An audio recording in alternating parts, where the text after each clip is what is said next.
అక్కడేమో నిందకు కారణమయ్యాడు.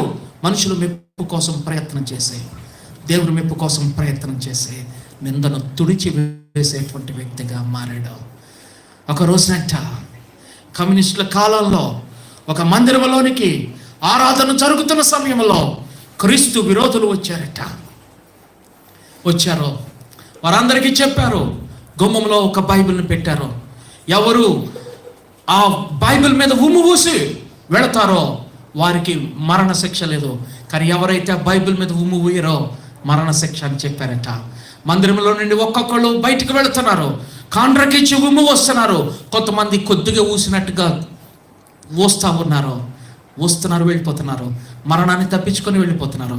చివరకు బాలిక వెళ్ళిందంట. ఆ దైవ గ్రంథం మీద ఊయబడినటువంటిది అంతటిని తుడిచి ముద్దు పెట్టుకుంటుందంట. ఇది నా ప్రభు నా కోసం రాసినటువంటి ప్రేమ లేఖ. నా ప్రభు యొక్క మాటల్ని నేను ఎలాగూ అవమానపరచగలను? అందరూ నడిచిన దారిలో ఆ బాలిక నడవచ్చు, కానీ అనుకోలేదు, నేను నడవను, నా ప్రభుని నేను ప్రేమిస్తాను, నా ప్రభు కోసం నేను బ్రతుకుతాను అని అనుకుంది. దాని ఎలా విధంగా బ్రతుకుతూ వచ్చాడో, తన పితరుల యొక్క పాపాలను గుర్తించి ఆ యొక్క నిందను నేను తుడిచివేయాలంటే నేను ఈ దినం పశ్చాత్తాపడాలి. నా ప్రభు గ్రంథం మీద ఊయబడినటువంటి ఆ యొక్క ఉమ్మునంతా నేను తుడిచివేస్తాను, నా ప్రభువుకు కలిగినటువంటి నిందను నేను తుడిచివేస్తాను. ప్రభు వైపు చూచింది కాబట్టి మనష్షే ప్రజల మెప్పు కోసం తాపత్రయపడ్డాడు.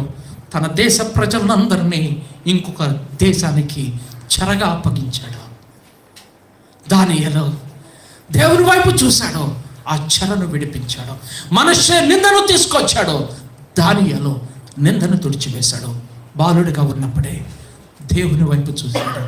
నా దేవుని చిత్తాన్ని నేను చేయాలనుకున్నాడు. ఈ లోక సాంప్రదాయం కాదు, ఈ లోక మెప్పు కాదు, మీటింగ్ల కోసం, మనుషులు రాబట్టడం కోసం నేను ఏవేవో కార్యాలు నేను చేయను. నాకు నా ప్రభు చిత్తం కావాలి. నా ప్రియ సోదరి సోదరులారా, దేవుని యొక్క పాదాల దగ్గర మనల్ని మనం పవిత్రపరచుకున్నప్పుడు దేవుని కార్యం జరగక మానుతుందా? ప్రతిష్ఠిత లేకుండా, పవిత్రత లేకుండా రాజీ పడేటువంటి బ్రతుకుతో ఉంటూ నువ్వు ఎలా దేవుని కార్యాలను చూడగలవు? ఎలాగో దేవుని యొక్క అనుభూతులను నీ యొక్క జీవితంలో అనుభవించగలవు? పేతురు తను పవిత్రపరచబడి పవిత్ర ఆత్మను కలిగి ఉన్న ద్వారా మాత్రమే అతడు గొప్ప కార్యాలను చేయటం అక్కడ మనం చూస్తూ ఉన్నాం. ఎక్కడున్నావు నువ్వు?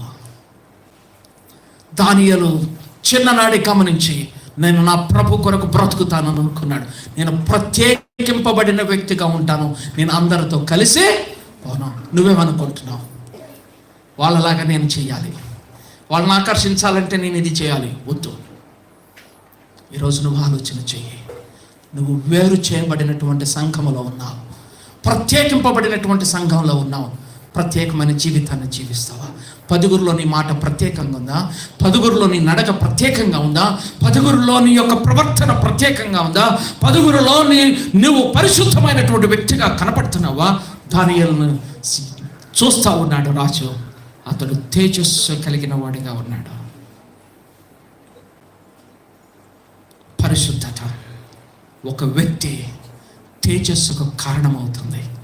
పరిశుద్ధత నిజముగా దేవుని మెప్పు పొందుకోవటం మనుషుల దయ కూడా పొందటానికి కారణమవుతుంది. మనష్షే మనుషుల దయ పొందుకోలేకపోయాడు, దేవుని దయను కూడా పొందుకోలేకపోయాడు. చెరపట్టబడ్డాడు, అక్కడ ఏడుస్తున్నాడు. దేవా నేను చేసేది తప్పు, నన్ను క్షమించమని అడుగుతున్నాడు. అప్పుడు మరలా దేవుడు కృపను మనష్షేకి అనుగ్రహిస్తూ ఉన్నాడు. ఆలోచన చెయ్యి. తను మనుషుల వైపు చూస్తూ ఏమి పొందుకోవాలనుకున్నా అన్నీ కోల్పోయాడు. ఏమి నిలుపుకోవాలనుకున్నాడు? రాజ్యాన్ని నిలుపుకోవాలనుకున్నాడు, మెప్పు పొందుకోవాలనుకున్నాడు, నింద లేకుండా ఉండాలనుకున్నాడు. అన్నీ ఏ విషయంలో కూడా సఫలీకృతుడి కాలేదు. నీ జీవితంలో ఒకవేళ నువ్వు ఓటమి పాలవుతున్నావేమో, నువ్వు రాజీ పడిపోవటాన్ని బట్టి, లోకంతో ఏకీభవించి నువ్వు అడుగులు వేయటాన్ని బట్టి, నువ్వు దొంగను చూసినప్పుడు దొంగతో ఏకీభవిస్తున్నావు, వ్యభిచారిని చూసినప్పుడు వ్యభిచారితో ఏకీభవిస్తున్నావు, అబద్ధికుడిని చూసినప్పుడు అబద్ధికుడితో ఏకీభవిస్తున్నావు. చిల్లంగి పనులు చేసేవారిని చూస్తున్నప్పుడు వారితో ఏకీభవిస్తున్నావు.